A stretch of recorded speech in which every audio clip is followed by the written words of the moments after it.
ദില്ലു റാം എന്ന് പറയുന്ന ഹിന്ദു സഹോദരനായിരുന്നു. അദ്ദേഹം പറഞ്ഞു, ഞാൻ മുഹമ്മദ് നബി സല്ലല്ലാഹു അലൈഹി വസല്ലം തങ്ങളുടെ റഹ്മത്തിനെ ഞാൻ ആഗ്രഹിക്കുന്നു. നാളെ സ്വർഗത്തിൽ ചെല്ലുമ്പോൾ അള്ളാന്റെ ഹബീബിന്റെ റഹ്മത്തിന്റെ വിശാലത ഞാൻ അറിയും. മുഹമ്മദ് നബി എന്നെ ഒഴിവാക്കൂല സല്ലല്ലാഹു അലൈഹി വസല്ലം. അയാളോട് മറ്റുള്ള ഹൈന്ദവര് ചോദിച്ചു, നിങ്ങൾ ഹൈന്ദവനായിരിക്കെ ഇസ്ലാമിന്റെ പ്രവാചകൻ മുഹമ്മദ് നബിയെ കുറിച്ച് ഇത്ര എഴുതാനുള്ള കാരണം എന്താ? അപ്പോഴദ്ദേഹം പറഞ്ഞു, റഹ്മത്തുല്ലിൽ ആലമീൻ കെ ഹശ്ർ മേ മാനാ ഖുലേ. നാളെ മഹ്ശറെ പരലോകത്ത് ചെല്ലുമ്പോൾ അറിയും മുഹമ്മദ് നബിയുടെ റഹ്മത്തിന്റെ ലോകം. അപ്പൊ എന്നെ കൊണ്ടുപോകും സ്വർഗത്തിൽ. ദില്ലു റാം എന്ന് പറയുന്ന ആൾ പറഞ്ഞു. അദ്ദേഹം രോഗശയ്യയിൽ കിടക്കും. ആ സമയത്ത് അദ്ദേഹത്തിനൊരു വെളിച്ചം. ചോദിച്ചു, ആരാണ്?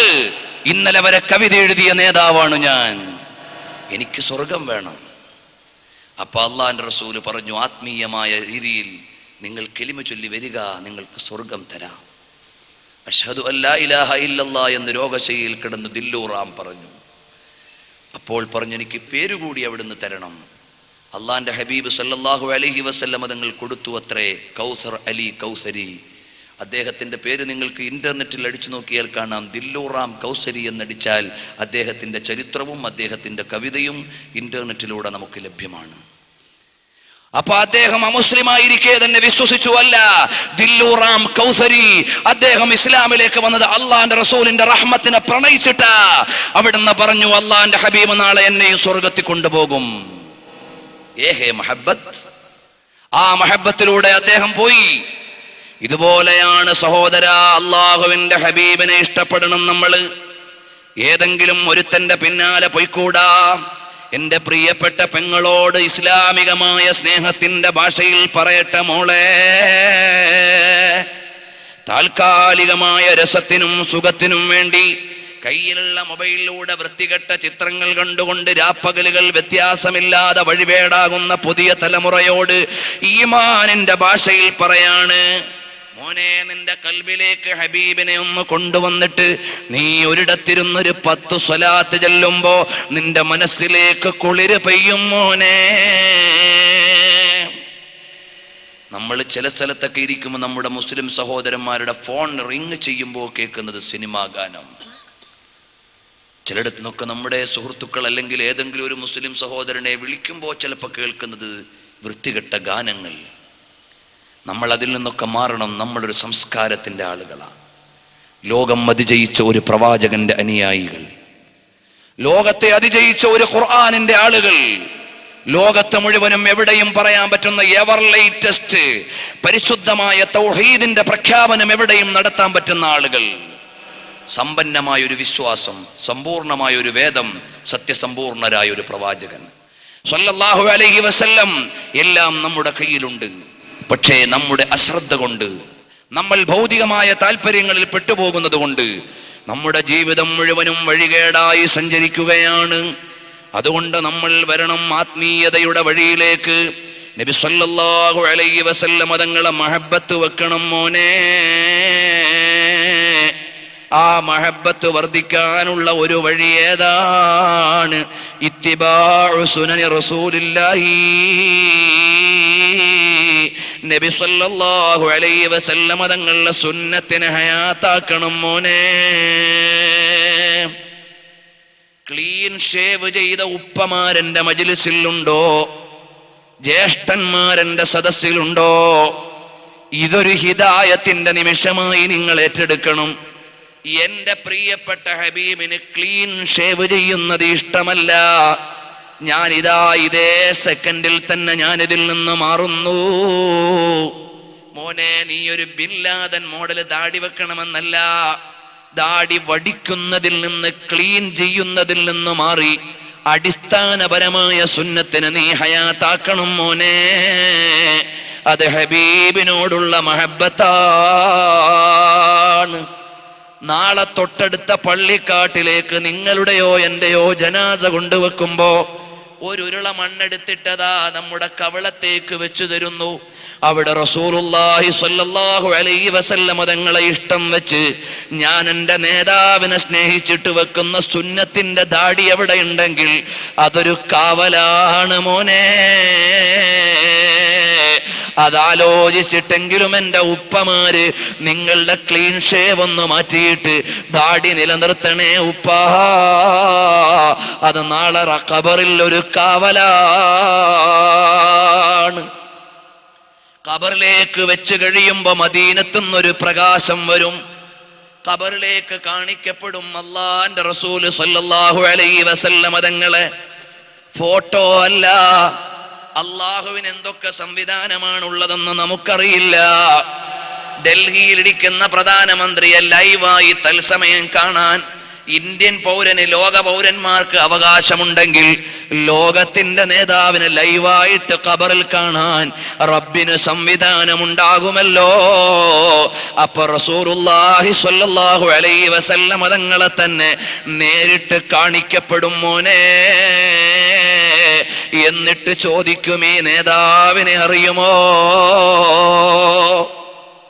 ആ നേതാവിനെ അഭിമുഖീകരിക്കാൻ നേരം ഹബീബിനെ കാണാൻ പോവാണ്. ഖബറിൽ കിടക്കുമ്പോ ആ റസൂലുള്ളാഹിനെ അഭിമുഖീകരിക്കുമ്പോ മുഖത്ത് ക്ലീൻ ഷേവാണ്. ഹബീബിന്റെ സുന്നത്തിനെതിരാണ്. ഹബീബിന് ഇഷ്ടപ്പെടുമോ മോനെ? അതുകൊണ്ടൊരു സുന്നത്തങ്ങ് നിലനിർത്തിയാൽ ഹബീബിന് ഇഷ്ടമുള്ള ആളായി. കാരണം എന്തേ? ഇയാള് ദാടി വെച്ചത് എന്നെ ഇഷ്ടപ്പെട്ടുകൊണ്ടാണ്.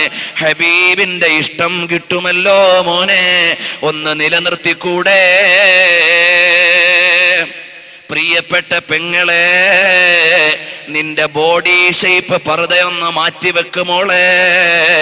എന്നിട്ട് നിന്റെ ശരീരത്തിന്റെ വെടിപ്പും ഭാഷയും മറ്റുള്ളവർക്ക് മനസ്സിലാകാത്ത രീതിയിലുള്ള നല്ല ഇസ്ലാമികമായ പർദ്ദയൊന്ന് ധരിക്കുമോളെ. നിന്റെ തലയിലിട്ടിരിക്കുന്ന തുണ്ടൻ തുണിയൊന്ന് മാറ്റിവെച്ചിട്ട് ഒരു നല്ല മക്കനെ ഇടണേ പെങ്ങളെ. കാരണം റസൂലുള്ളാഹിക്ക് ഇഷ്ടം അതാണ് മോളെ. നമ്മൾ ഇന്ന് നാഴികക്ക് 40 വട്ടം തലയിൽ നിന്ന് ഒഴിഞ്ഞു പോകുന്നൊരു തുണ്ടൻ തുണിയുമിട്ട് താത്താമാര് തെരുവിലിറങ്ങി തെണ്ടുന്ന കാലമാണ്. ആരെ ബോധിപ്പിക്കാനാ പെണ്ണെ നീ പർദ്ദയിട്ടത്? അള്ളാനെ ഭയന്നിട്ടാണെങ്കിൽ അല്ല പറഞ്ഞ രീതിയിലല്ലേ മോളെ ധരിക്കേണ്ടത്. റസൂലുള്ളാഹിനെ ഇഷ്ടം വെച്ചിട്ടാണെങ്കിൽ നീ ഹബീബിനെ ഇഷ്ടം വെച്ച രീതിയല്ലേ സ്വീകരിക്കേണ്ടത്. നിന്റെ തലയിലെ മുടി അതാ പിൻഭാഗത്തുകൂടെ പുറത്ത് കാണുന്നുണ്ട്, മുൻഭാഗത്തുകൂടി പുറത്ത് കാണുന്നുണ്ട്, ഒഴിഞ്ഞു പോയാൽ മുഴുവനും കാണുന്നുണ്ട്. നിന്റെ സ്വർണമാല എടുത്ത് നീ പൊതുജനങ്ങളെ കാണിക്കാൻ പർദ്ദയുടെ മേലെ ഇട്ടിട്ടുണ്ട്. എന്നിട്ട് നീ റസൂലുള്ളാഹിനെ ഇഷ്ടം വെക്കുന്നെന്ന് വാദിക്കുകയാണോ? നിന്റെ രീതി ഒന്ന് ഹബീബിന് ഇഷ്ടം വെക്കുന്ന രീതിയിലേക്ക് വരട്ടെ മോളെ. നാളെ നിന്നെയും കൊണ്ടുപോയി പള്ളിക്കാട്ടിൽ വെക്കുമ്പോ അള്ളാഹുവിന്റെ ഹബീബ് സല്ലല്ലാഹു അലൈഹി വസല്ലം തങ്ങളെ അഭിമുഖീകരിക്കണ്ടേ പെങ്ങളെ. ആ സമയത്ത് റസൂലുള്ളാഹിക്ക് ഇഷ്ടമുള്ള വേഷം ധരിച്ചവൾ എന്ന വിലാസമങ്ങ് കിട്ടിപ്പോയാൽ ഹബീബിന് ഇഷ്ടമല്ലേ മോളെ? അപ്പോൾ എൻ്റെ പ്രിയപ്പെട്ട രക്ഷിതാക്കളെ, അള്ളാന്റെ ഹബീബിന് പൊരുത്തപ്പെട്ട ഒരു രീതി, ഞെരിയാണിക്ക് താഴെ ഇറങ്ങാത്ത പാൻസ്, ഞെരിയാണിക്ക് താഴെ ഇറങ്ങാത്ത തുണി, അതുപോലെ എല്ലാം സൂക്ഷിച്ചുകൊണ്ട് സുന്നത്ത് പാലിച്ചുകൊണ്ട് സ്വലാത്ത് ചൊല്ലിയ ഇൻഷാ അല്ലാഹ് ഒരു രാത്രിയിൽ നമ്മുടെ അടുക്കലേക്ക് വരും. ഒരു രാത്രിയിൽ നമ്മുടെ ആത്മാവ് പറന്നു ചെല്ലും ഹബീബിന്റെ അടുക്കലേക്ക്. അള്ളാന്റെ ഹബീബ് ഇങ്ങോട്ട് വരും എന്ന് പറയുന്ന ഭാഷ ശരിയാണോ എന്ന് എനിക്കറിയില്ല. കാരണം ഹബീബ് സല്ലല്ലാഹു അലൈഹി വസല്ലം തങ്ങളുടെ അടുക്കലേക്ക് നമ്മുടെ ആത്മാവ് അങ്ങോട്ട് ചെല്ലും. ഇങ്ങോട്ട് വരുമെങ്കിലും ഇങ്ങോട്ട് വരണമെന്ന് പറയുന്നത് അദബുകേടായി പോയാലോ? ഹബീബ് സല്ലല്ലാഹു അലൈഹി വസല്ലം തങ്ങളുടെ തിരുസവിധത്തിലേക്ക് നമ്മുടെ ആത്മാവ് ചെല്ലും. നബി സല്ലല്ലാഹു അലൈഹി വസല്ലം തങ്ങളെ ഒന്ന് കിനാവിൽ കണ്ടുപോയാൽ